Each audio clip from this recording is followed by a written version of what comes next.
हरिओम। आज 18 अगस्त 2024 श्रीमद् भगवत गीता के प्रथम अध्याय समापन किया है हम लोगों ने। गीता के पूरे श्लोक एक एक दिन के एक एक श्लोक देखा और इसका जो संकल्प वाक्य भी देखा।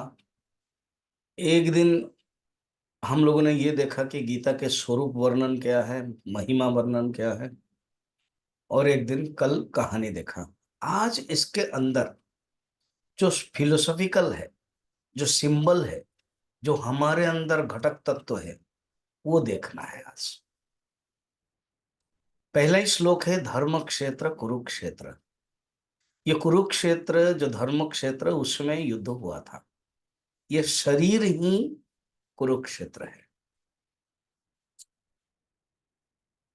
इदम शरीरम कौन्तेय क्षेत्रम इति अविधीयते। भगवान आगे भी बोलेंगे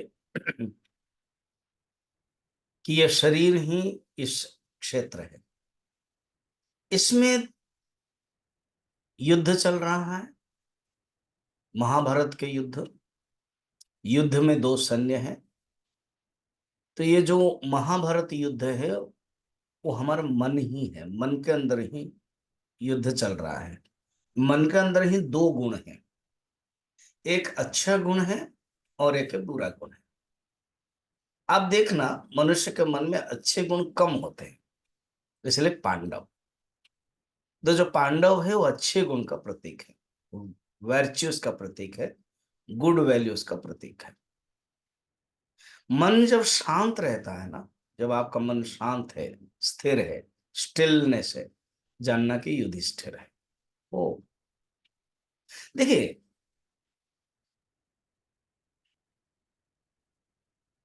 द्वापर युग में पांडव हो या न हो, कोई बोले मैं विश्वास नहीं करता हूं, मगर ये कहां से निकल सकता है?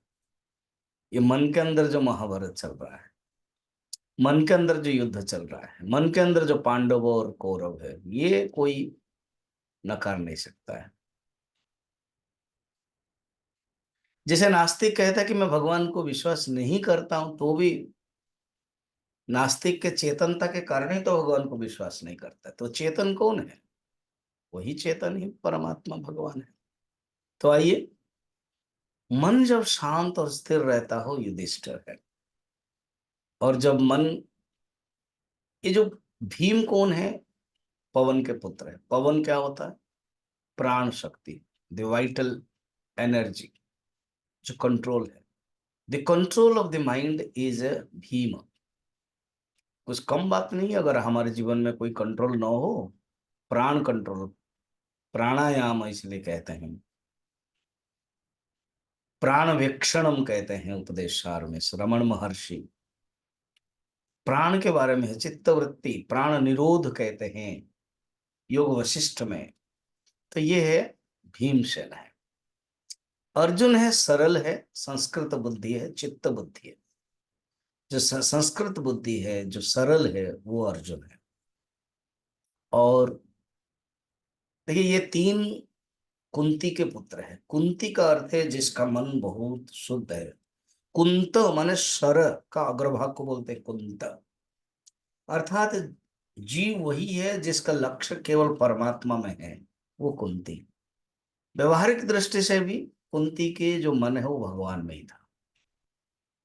जब ऐसे जीवात्मा के अंदर तीन गुण ऑटोमेटिक आ जाता है, स्थिरता, कंट्रोल और सरलता, संस्कृत बुद्धि। अब माद्री के दो पुत्र थे, नकुल और सहदेव। मगर इतना कुंती प्यार करते थे कि माद्री को लोग भूल गए, कुंती के ही पंच पांडव कहने लगे। क्या विशेषता है, क्या कुंती की गरिमा है, महिमा है। ये जो नकुल है हमारे अंदर है। कुल का अर्थ है अलग अलग करना, कुल किनारा, बैंक, तट, तीर, अर्थात जिसमें अलग भाव नहीं है, सिर्फ केवल एक ही भाव है, सिंगल पॉइंटेडनेस है, वो है नकुल। और सहदेव, देवेन सह, अर्थात हमारा मन जब गुड कंपनी में है, सत्संग के साथ है, देव के साथ है, परमात्मा के साथ है, तब जानना कि हमारा मन सहदेव। ये जो पंच पांडव है, दिस गुड 5 क्वालिटीज, कम रहते काउंटेबल, इसलिए 5 है, गिन सकते हैं 1 2 3 4 5। मगर जो कौरव है आप देख लीजिए 100 है, अर्थात ज्यादा है। हमारे अंदर जो खराब गुण है, जो वाइसेस है, जो बैड वैल्यूज है, वो ज्यादा है। और संस्कृत में एक विशेषता है, इंग्लिश में हम पढ़ते हैं ना प्रीफिक्स एंड सफिक्स, तो प्रीफिक्स पढ़ते हैं, जैसे कॉलेज री ओपन्स, ओपन्स री ओपन्स, तो री इस प्रकार के। फिर सफिक्स भी है, एबल, नो, नोएबल। तो जो प्रीफिक्स है उसको बोलते हैं उपसर्ग, संस्कृत में 12 माना जाता है। उसमें भी कुछ अच्छा है और कुछ बुरा में प्रयोग होता है। जैसे दूह, कूह, वी, ये सब बुरे में प्रयोग होता है। देखिए संस्कृत की विशेषता है। दुर्योधन अर्थात जिसको कंट्रोल करना कठिन है, उयोधन मने कंट्रोल कर, जिसको कंट्रोल करना कठिन है। दुशासन, जिसका शासन ही गड़बड़ है, शासन करना भी कठिन है। और हमारे अंदर जो प्रवृत्ति मार्ग है, हमारे अंदर जो खराब खराब गुण है, वो है।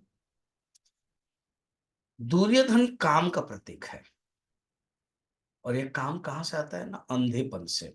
धृतराष्ट्र अंधापन है, तो अंधापन से ही काम आता है। और ये जो काम है वो हठ बुद्धि होता है। दुर्योधन बहुत जिद्दी रहता है, अपने पिताजी को भी मना लेता है अपने। तो जो अंध होता है ना वो विवेकहीन है, उसके अंदर विवेक नहीं रहता है। तो विवेकहीन से ही ये काम उत्पन्न होता है। और ये काम कहाँ होता है, मनो में ही। मन ही सब कुछ है। मनोदृश्यमिदम सर्वम यत्किंचित सचराचरम कहा गया है। तो वो कहने का मतलब है ये हमारे अंदर ही दो अ, गुण जो है वो, दो योद्धा है, युद्ध कर रहे हैं। तो देखिए सुंदर गीता के जो महाभारत के युद्धों योद्धा है, पांडव और कौरव, उन लोगों के बारे में है। आज तो हम इतना ही रखते हैं, फिर कल देखेंगे इसके कुछ कुछ और भी गीता के जो प्रथम अध्याय से संश्लिष्ट, और गीता के जो प्रारंभ में भूमिका के दो तौर पर कुछ सिग्निफिकेंस, कुछ फिलोसॉफिकल, कुछ सिंबलिज्म, वो हम लोग विचार करेंगे। अपने ही अंदर झांकने की, रिसर्च करने की, अन्वेषण करने के लिए गीता कहती है, इन पांडव और कौरव सेनाओं के माध्यम से। आज इतना है। हरिओम।